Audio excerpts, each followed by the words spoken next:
the majority of our life is lived in liminal space. And there's this in-between space, this liminal space. This liminality that reveals possibility. I think we're in a liminal moment, but also in a place of transformation. I have great affection for the church and a troubled relationship with it. Just to be alive in time means that we're on the threshold of the future. That can't be the gospel, because God said to love our neighbors. We don't know what the future looks like. We have to work it out together. And Tyler, welcome to the Liminal Living Podcast. It's great to have you here today. I'm so pleased to be here. Thanks for the invitation. Yeah. Well, it is kind of stressful times, especially for people in our work. I'm a pastor. You are president of Christians Against Christian Nationalism. So there's a lot of stress in the world. There's a lot of stress in our work. I was wondering, what is your go-to comfort food after a long day of reading the news and figuring out how we're going to respond to things? What's your go-to comfort? Oh, that's good. I think I found that I was comforting myself a little too much with comfort food, and I've kind of gotten more into really trying to have a more balanced diet these days, and really try to get the protein I need to sustain me in what has been, I think, a very full season. Sometimes, life gets a little out of balance. And so, sorry, I don't have but lately I'm just like something, like I made a great turkey chili this week that I just loved. And even better, everyone in my family loved it. Those are the hard things to hit. So that felt comforting and nourishing at the same time.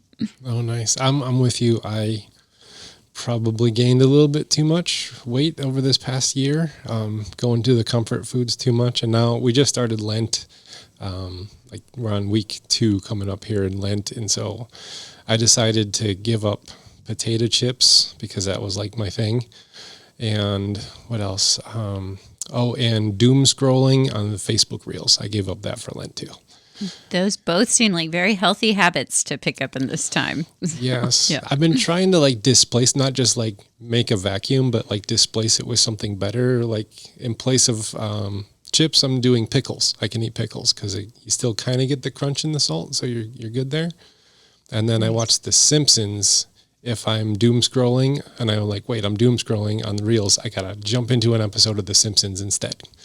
So that's been my go-to comfort things, but then also trying to be a little bit healthier on the other side as well. Well, I want to know, I know that you kind of run this organization. I want to get into all of that because that's a topic that really interests me, but I want to know really what kind of soil did your life grow up out of, and how did faith play a part in that, if any? Yeah, so I am from Austin, Texas, and grew up in a family that went to a Baptist church, not just every week, but several times a week. My parents met in a Baptist Sunday school class. So just the centrality of the church to our life was something that I was very much born into. And for that, I'm very grateful because I had this very solid kind of foundation in the scripture, in Sunday school, but equally as importantly, I think, in community, in that sense that our friends, many of them came from our church. My mom taught an adult Sunday school class, and so that community was kind of circling around my family from a very early age. In my background, I am Baptist, and we practice believers' baptism. So this idea that each person makes their own profession of faith whenever they are ready to do that profession of faith is not forced. And mine came at age 7, and that's when I was baptized at my local church.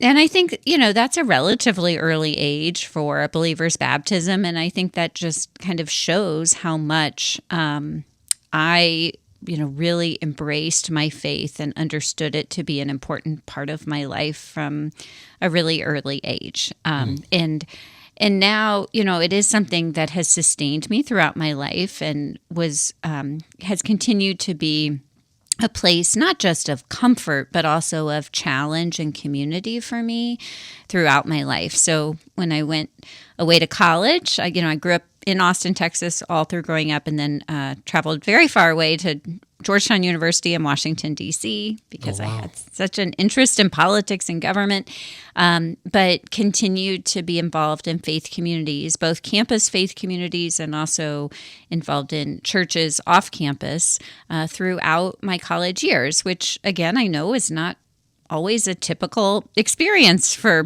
kids when they go off to college. But I think also, again, speaks to just the centrality and importance to that to my life. Well, here's a question I've never thought to ask anyone, but then, how did faith play in your upbringing? That's one thing, but you just mentioned you had an interest in politics. Well, how did politics shape your upbringing? Like, how did your interest in politics come, and how did that blossom into what you're doing now?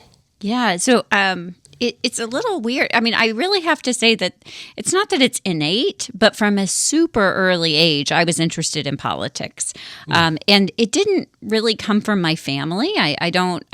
They were engaged, but not overly so. It wasn't like anyone in my family ran for office or was professionally involved in politics. But an anecdote that, gets repeated in my family, as a little kid, like age 5, we were giving a friend a ride to church one Sunday morning. And from the back seat, I just said, so Tom, who are you voting for city council? And he had no idea. He said, well, I don't even know who's running. At which point I told him who was running and what their platforms were. So where did that come from? I can't even explain it. But that just, I do think that kids sometimes have just kind of a direction and an interest, and mine revealed itself very early on. And then just a few years later, I think I was in 2nd grade when our state senator came for a career day and spoke to our 2nd grade class. And I was captivated. And it was in that moment that I was like, this is what I want to do. And I asked the question, how do you do this? If you want to be a state senator, how do you do it? He said, go to law school. And so it was at that moment that I said, well, I'm going to go to law school as a 2nd grader, even though I didn't have any lawyers in my family. So I just kind of got on this path because it really captured my interest from a very early age. And then, did speech and debate in high school and really found an aptitude for that, mock trial in high school. And so really followed those passions into the work, into my choice for college, and then going to law school immediately after that as well. Oh, wow. That is really amazing. I never would have thought, as a 5-year-old, to think about who's running for city council like that. Most don't. Yeah, so that's what I most said. Adults don't even do that. Yeah. Wow. Well, did your path ever take you into official politics as a career path, or did that go into a different direction? Yeah, somewhat. So I did work for a member of Congress for 8 years. So this was after I'd practiced law for a few years. And I, again, member of Congress who's still serving in Congress today, Representative Lloyd Doggett, was from my hometown of Austin. And so I interned for him when I was in high school, and then again when I was in college. And then after law school, again, and a few years into my career, I went back to run his local district office, at which point, at a few different times, I took leaves of absence from the government work and actually helped out and ran his campaign as well, and then also worked for him in Washington. So, those 8 years of doing that work professionally was very formative for me. I have great respect for people who are willing to run and hold public office. I also think there's a wide chasm of difference in how well people do that job. I was very lucky to work for someone who is an incredibly talented politician, but also a dedicated public servant. And that's very inspiring to me. So I also see just the amount of sacrifice that it takes to do those things. At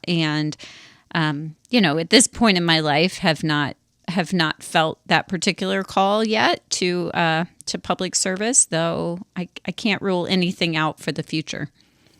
Well, that's interesting. I like that. A little bit of a a little bit of an Easter egg there. Maybe one day. Wow. How was there a time when, and you can take this either direction, when your faith, like how you believed it in your head, didn't quite match what you were experiencing on the ground, or you can even take it in the political realm? Is there a time when you became disillusioned with politics before everything blew up in 2016? Yeah. Well, and I do think this kind of gets into the topic and the work that I've been doing. There is and should be, I think, a tension between our faith, particularly our faith as Christians, and power. And politics is often about power, about who holds power and who speaks for power. I think at its best, our political system really keeps power with the people, right? The idea of we the people and in a pluralistic democracy, that the instruments of government and politics provide a structure for people to influence the policies and the society that we live in. So I don't think that there's anything inherently wrong with politics and government. And also the way that our system actually runs is often weighted to the powerful, the rich, the people who can afford to have the most influence.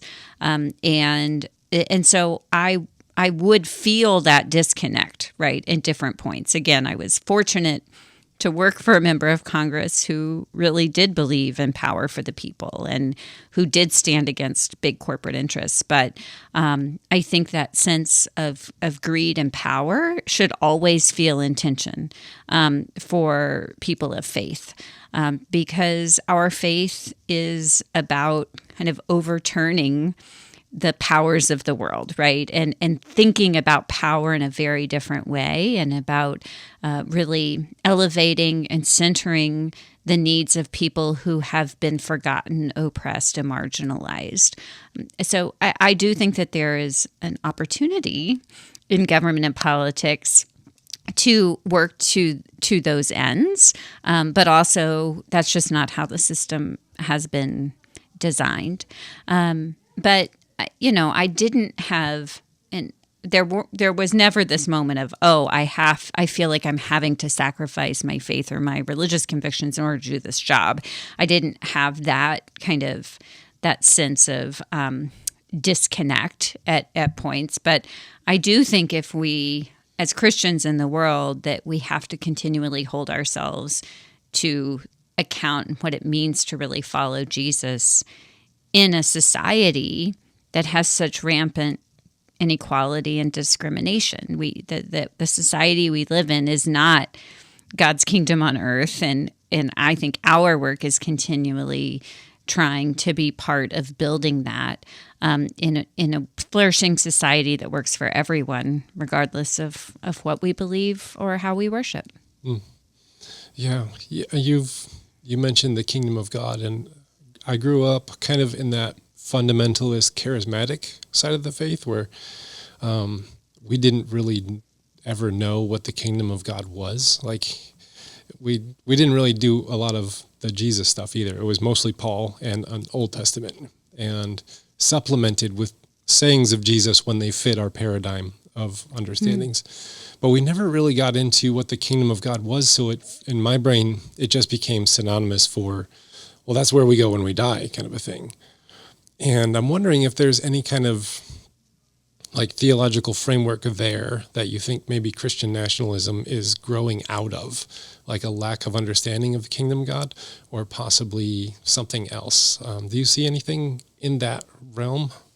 I definitely see some overlaps between fundamentalism and Christian nationalism, and in a number of different ways. But when I think about it, I think about the Lord's Prayer and how Jesus taught us to pray, your kingdom come on earth as it is in heaven. And so this idea of our work continually trying to build towards as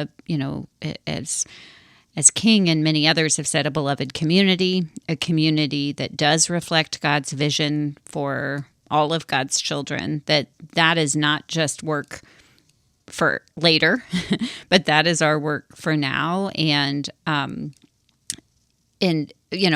did not grow up in a fundamentalist background, so I didn't have kind of this focus on end times or this idea of, we're just kind of, and I'm not trying to reduce to say that's what the theology is, but I think sometimes there's this idea of, if we just believe certain things and live our life in a certain way, then our reward is in heaven.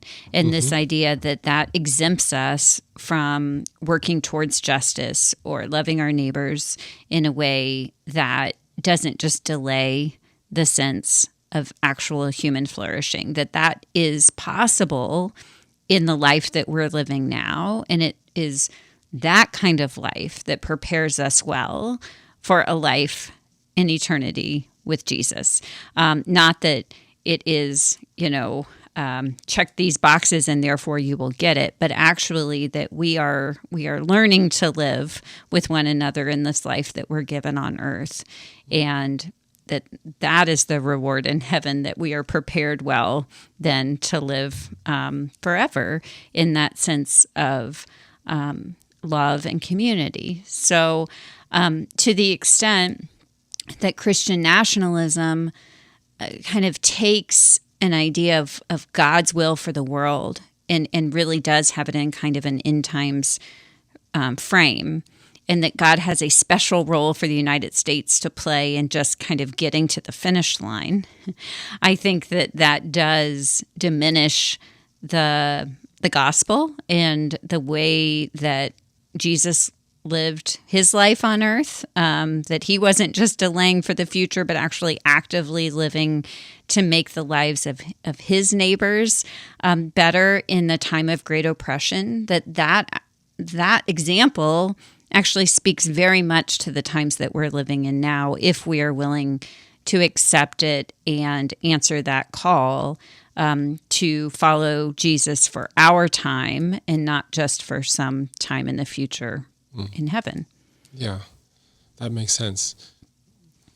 If we can rewind a little bit, how would you, it seems really hard for me to really define Christian nationalism. It's more like a many-headed Hydra dragon kind of a thing. It's like, well, there's this, expression of it and this expression of it. And then, you have like neo-Nazi expression of it. And then you have like fundamental charismatic expression of it. Could you not necessarily look at all the different heads, but if you were to get down to the unifying body of the beast, what would you say Christian nationalism is? Yeah. And I'm going to start one layer out and just talk about religious nationalism in general, which is just a fusion of religion and national goals and identities.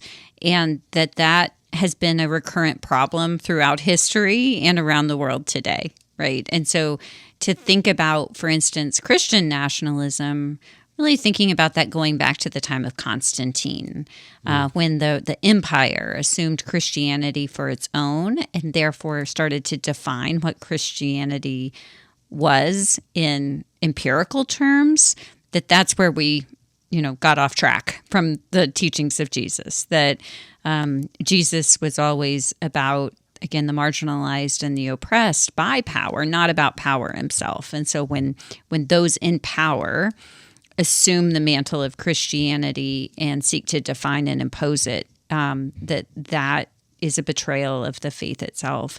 But then kind of in the U.S. context, I define Christian nationalism as a political ideology and cultural framework that seeks to merge American and Christian identities into one. Another way to say it is Christian nationalism suggests that to be a real American, one has to be a Christian.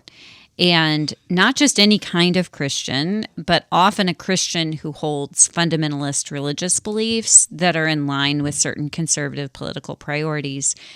Now, I am not saying to hold conservative political priorities means you necessarily embrace Christian nationalism, but rather if you think that to be a real American you have to hold those views, that suggests an orientation towards Christian nationalism.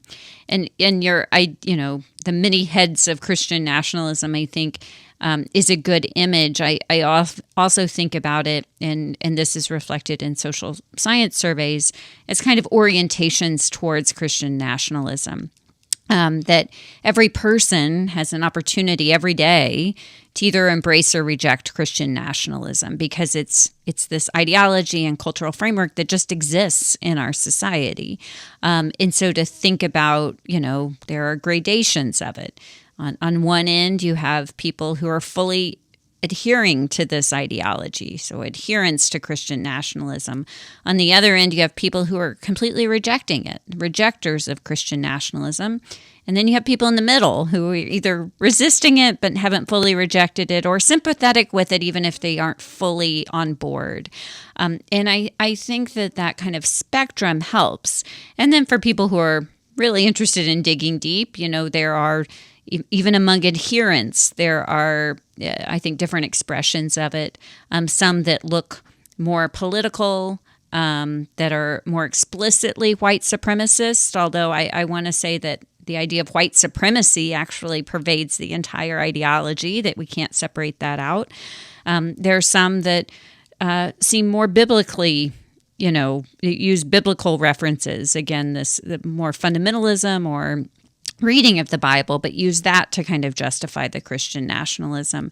So lots of different expressions, but I think this broad definition has at least helped me and others that I've talked to kind of get a better idea of how pervasive the problem is, and learn how to spot it even when it shows up in a lot of different expressions.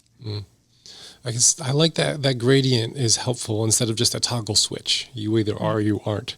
I was talking with a friend of mine who is a Trump supporter, and we were talking about Christian nationalism, and he was like, well, what is that? And I was trying to explain it a little bit, and he's like, well, yeah, I think I might be.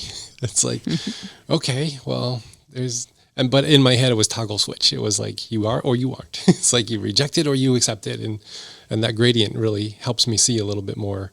There's a little bit more color here than just on and off or black and white. And another way I talk about it is it's not an immutable characteristic, right? It's not something that you're born with and you can't do anything about, right? It's so the more we draw our awareness to it, the more we, I think, can ground ourselves in our faith. There are opportunities to kind of move along that spectrum in both directions, by the way, right? Some people might become more adhering to it, but many people, when they're really grappling with it, particularly in community, tend to move away from it in some ways. And so I think that's a more helpful way, especially to engage in conversation. I think the other trap that those of us who are resisting or rejecting it can fall into is to think, oh, this isn't me, this isn't my problem, instead of understanding that, there are all different ways that we have kind of been complicit in the problem of Christian nationalism at different points in our life, and being able to reflect on it and have a little bit more space for self-examination without labeling, I think can really help both our own formation, but also the way that we show up in conversation and relationship with other people. Yeah. Now, was there a time when you saw Christian nationalism and said, oh, that's it, that's the problem? Or is it something that you've been aware of for kind of a long time that's just grown in awareness? Was that a toggle switch moment, or was that more of growing in awareness of it? Yeah, so a little bit about my professional background and how I got to this work might be a helpful frame. So the organization that I lead is called Baptist Joint Committee for Religious Liberty. We are almost 90 years old, have done advocacy in Washington for most of that time. I first encountered the organization when I was a college student, then later was on the board of directors, and then came to lead the organization in 2017. And so for many decades, because our work has been committed to religious freedom for all people and understanding how the separation of church and state actually protects religious freedom for all people, and living into some of our Baptist distinctives and Baptist history of standing up for separation of church and state, we were kind of actively trying to correct this mythology of America as a Christian nation for several decades. So familiar with the language of America as a Christian nation, familiar with the language of Christian nationalism.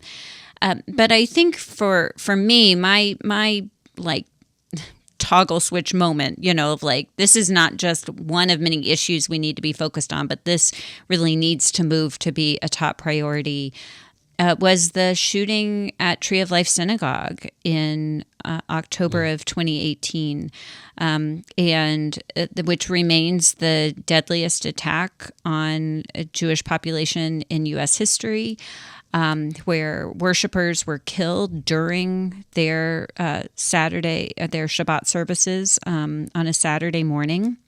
By a gunman who was armed not just with deadly weapons, but also this deadly ideology of Christian nationalism, of, in his mind, who belongs here and who doesn't, and who is a threat to U.S. values because of their religion in this case. And to me, there was a through line to prior violence, including violence in Charlottesville, around the Unite the Right rally and the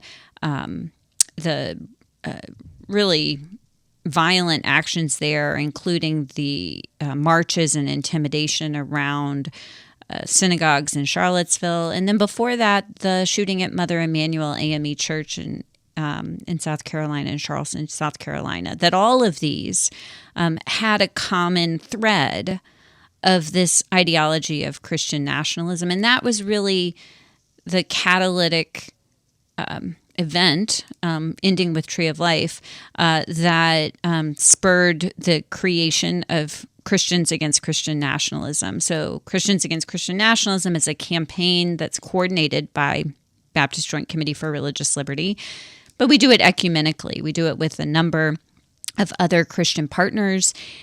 And the impetus for naming it Christians Against Christian Nationalism was actually our interfaith friends who agreed with us that this was a deadly and urgent problem, but said, look, it's Christians who really need to be the leaders in calling out Christian nationalism, because it's a problem that's infecting your communities mostly. And it's also, you have the right voice to try to explain to people how this is not Christianity as you understand it. This is a gross distortion of the teachings of Jesus. But also they said, we just simply don't feel safe in the United States today to call out Christian nationalism with the force that it needs to be called out. And so it was that work that kind of really put me personally, but also the organization and the groups that we work with on this trajectory. And then the right after that, kind of to answer your question when you're like, that's Christian nationalism, it was January 6, 2021. It was immediately recognizable with those truly unbelievable images we saw of people attacking the U.S. Capitol and trying to overthrow the results of the 2020 election. The use of the images of Christianity, but they were really images of Christian nationalism to try to justify the violence. I think, to this date, I can't kind of point to a more graphic example of Christian nationalism in modern times, right? I think we can look to the past. We can look to images of KKK terrorism and violence. Those were also very stark images of Christian nationalism, but in our present day, I think January 6, 2021. That was a moment for me that it kind of solidified, like it was almost like an apocalypse, a revelation. Like there's the underbelly finally exposed. For me, like my first, like, oh, this is some weird Christian nationalism thing. Like I grew up in like that whole culture of, that white evangelical nationalistic perspective was the best one. And if we just had all the power, then we'd be okay. So I can see the evolution going all the way back in my childhood from the preachers that, my dad used to watch on TV all the way up to, when Donald Trump was elected. But the one thing I didn't understand, and maybe you can help me see, is we were always so like moralistic, like James Dobson, family values, moralistic, like family, all that stuff.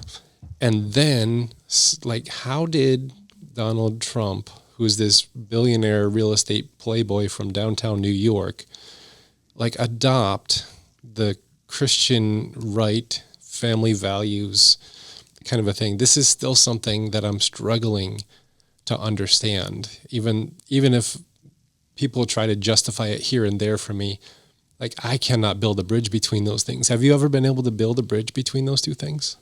Well, I mean, to me, it comes down to power, right? And I think, honestly, if I look back on kind of moral majority days, Christian coalition, like all when white evangelicals were amassing political power, that's what they were doing, right? Maybe they were using moralistic arguments, but they were picking and choosing even then between which causes they were going to be mostly pushing. And of course, it was mostly an anti-abortion agenda during that time, not exclusively, but I think that was a galvanizing issue and one that was very intentionally selected in the 1970s.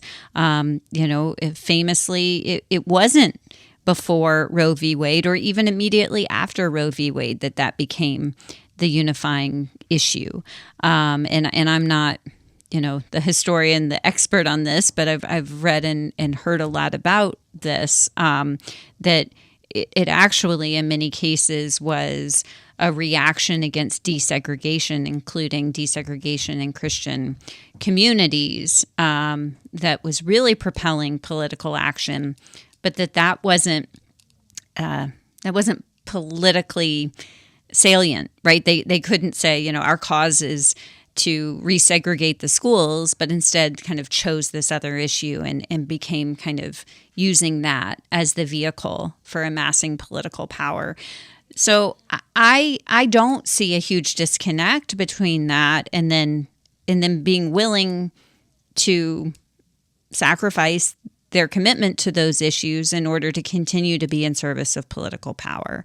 And for many people who have been part of that movement, they see their political calculus as having paid off, because President Trump did appoint justices to the U.S. Supreme Court who provided a majority to overturn Roe v. Wade.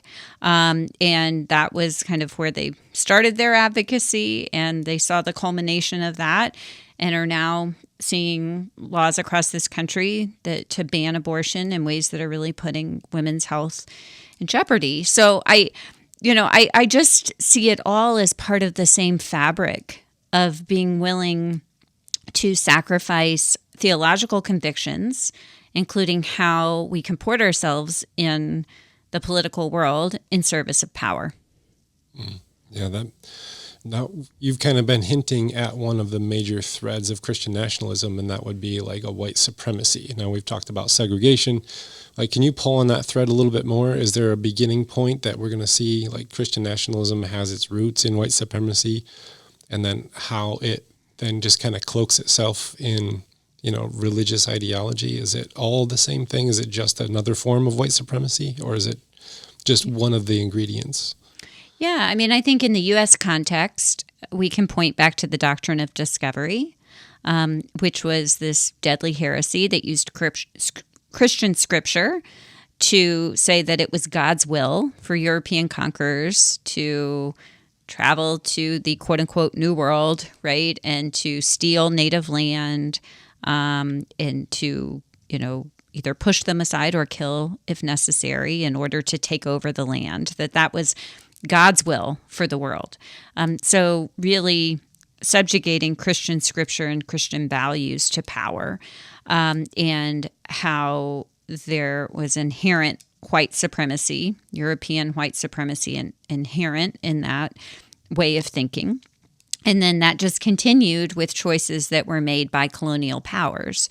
So the transatlantic slave trade, for instance, and then to legalize slavery, even in political spaces that were explicitly religious. So like in the colony of Virginia, the Anglican Church was the established church of the empire, and citizenship and religion were completely tied together in that system. That was a Christian nationalist system in that way.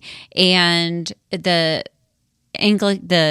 Virginia Assembly was made entirely of Anglican men, and they voted in the 17th century that a person's baptism would not free them from enslavement. And so they literally took a Christian idea and subjugated it to power, and particularly white supremacist power at that time. And so, we have these very deep roots. And then if we look at the founding period itself, the only people who held full rights of citizenship at the founding of the United States were white Protestant men who owned property. Everyone else was, a second, third, or lower class citizen, or even not counted as a citizen at all in the early days. And so that framework, right, and then to layer onto it God's providence or God's will, to claim the United States as a Christian nation, to claim that, for instance, as some do, that the founding documents themselves were divinely inspired, then you put God's seal of approval on all of that white supremacy and racism and subjugation as well. And so I think it is so deeply entwined in American history, but also in this ideology that we can't fully pull it out. And so part of really understanding and raising our own awareness about Christian nationalism is grappling honestly with the white supremacy that's inherent in a lot of these ideas, that the Christian in Christian nationalism is not so much about the teachings of Jesus or even a particular Christian theology, but rather is this ethno-national identity of whiteness. And if we can't fully, grapple with that and deal honestly with that, then I don't think we're going to have much progress in dismantling Christian nationalism. Yeah, and they're trying to pull out any of the vocabulary and verbiage around addressing that directly from, national documents where you're not allowed to mention, certain words now in certain spaces of the government. And how are we going to, I even have friends that will say, every time you talk about this, you make me feel bad for being a white guy.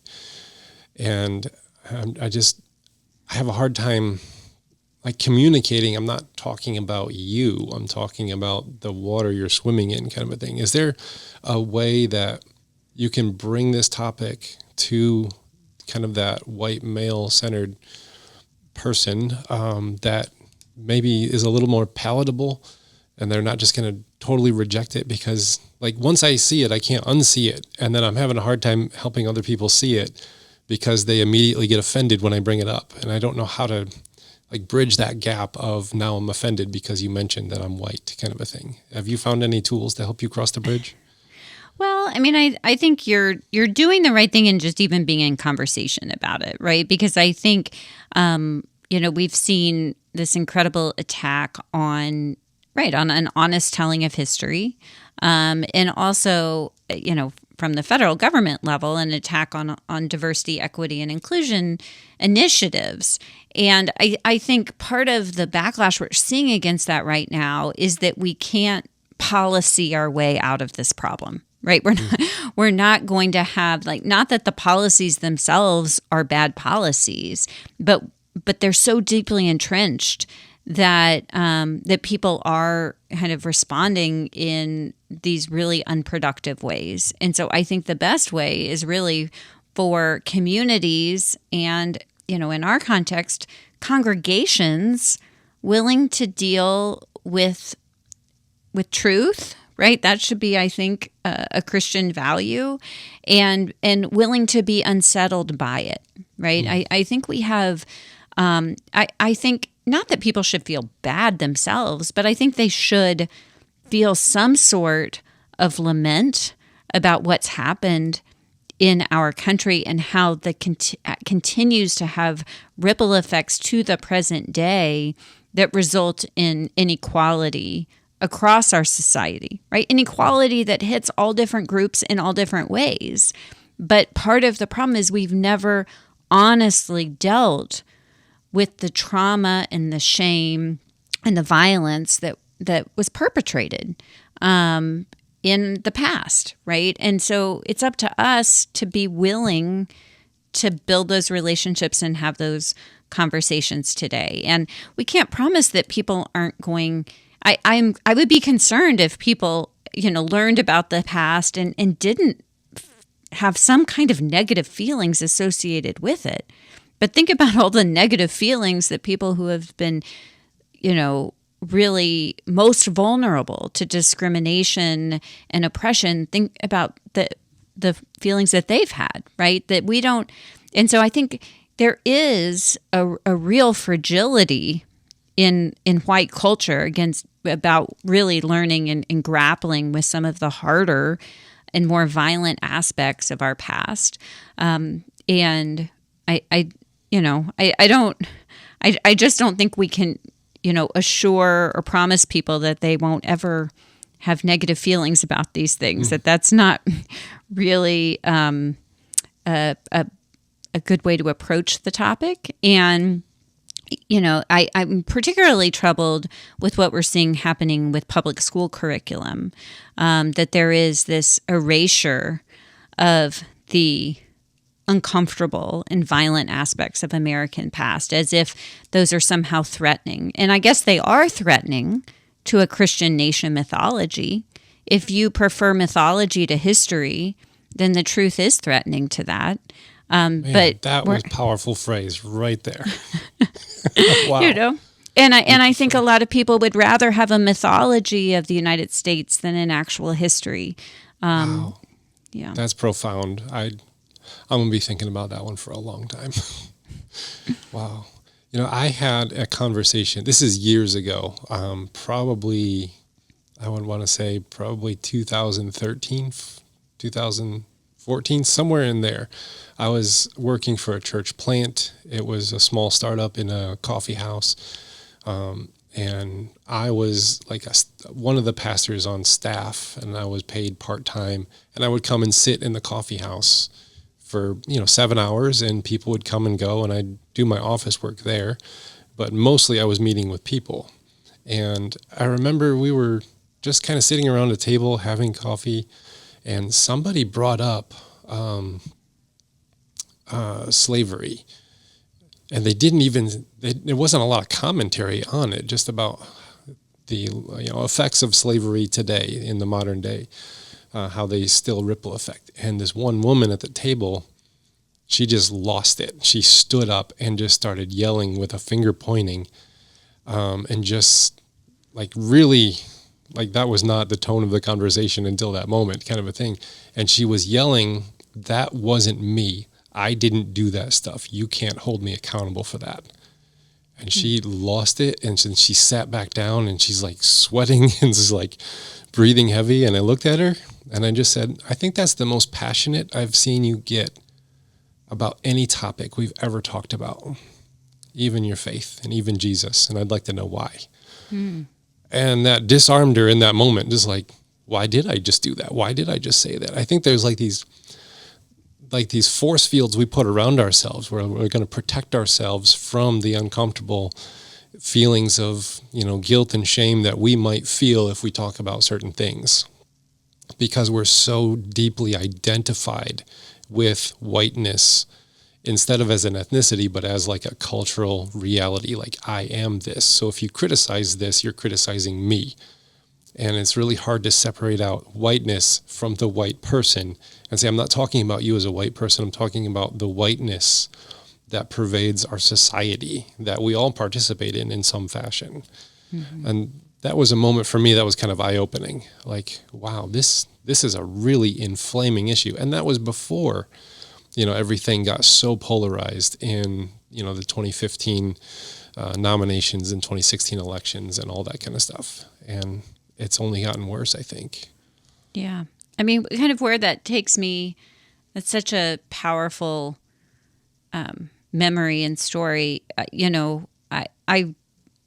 I try to have some free time where I read literature, and I finally read James, which won the National Book Award last year, by Percival Everett. So it's a retelling of the adventures of Huckleberry Finn, but from the perspective of the enslaved person, Jim in Huckleberry Finn, and James in this novel.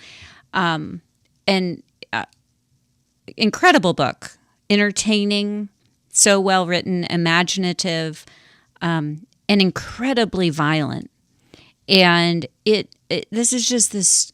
There's art and literature can have a way, I think, sometimes of opening places for conversation that just talking about history necessarily can close things off, right? And so really living in this world for the couple of weeks when I was reading the book and listening to the audiobook at the same time, it just showed me just the depth of the national trauma, right, that continues to this day. Yes, absolutely, for the enslaved population, but also for the enslavers, right? And the trauma of living through this incredibly violent time that has never been dealt with.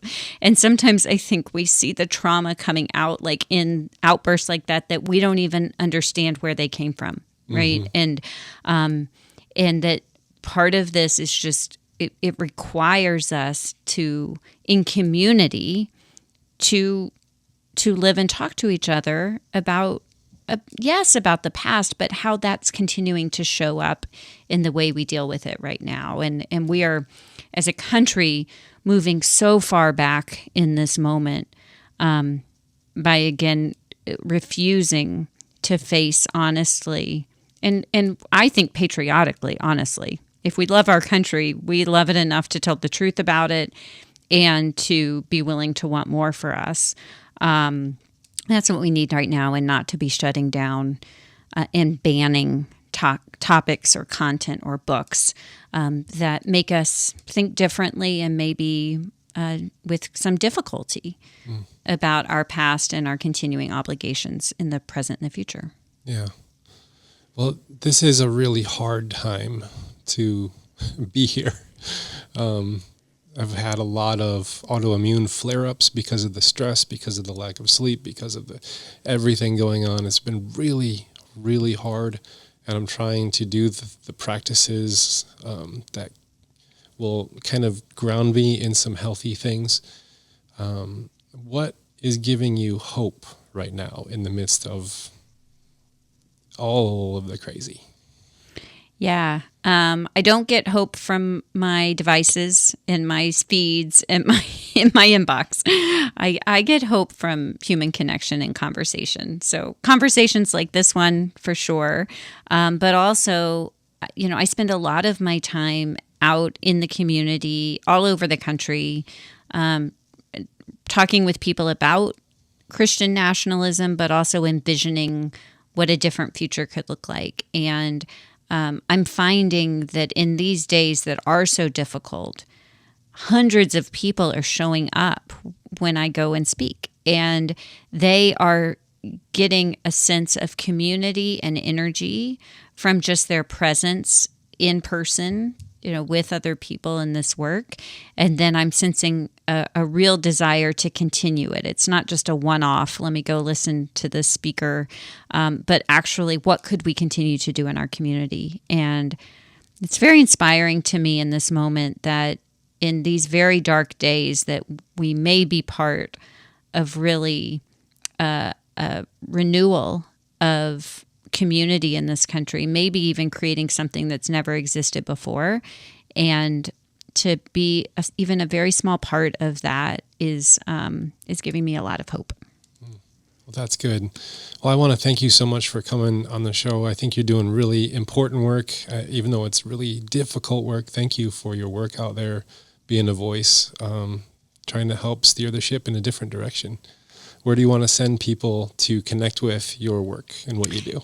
Yeah, so people can find out lots more about us on a few different websites, bjconline.org, Christians Against Christian Nationalism.org, and endchristiannationalism.com.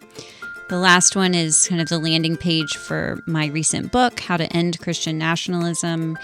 And on all of these sites, we have more information about how to get more engaged in your community to push back against Christian nationalism, with lots of resources that are free to download and that you can use for discussion and growth. Awesome. Well, I will put those links down in the comments for anyone who wants to just click on them. They'll be easy to find. You just click and you're there. So thank you again for coming on the show. I've learned a lot, and you've given me some hope today, and I needed that. So thank you for that gift. Oh, thanks, Tom. It's been a great time for me as well.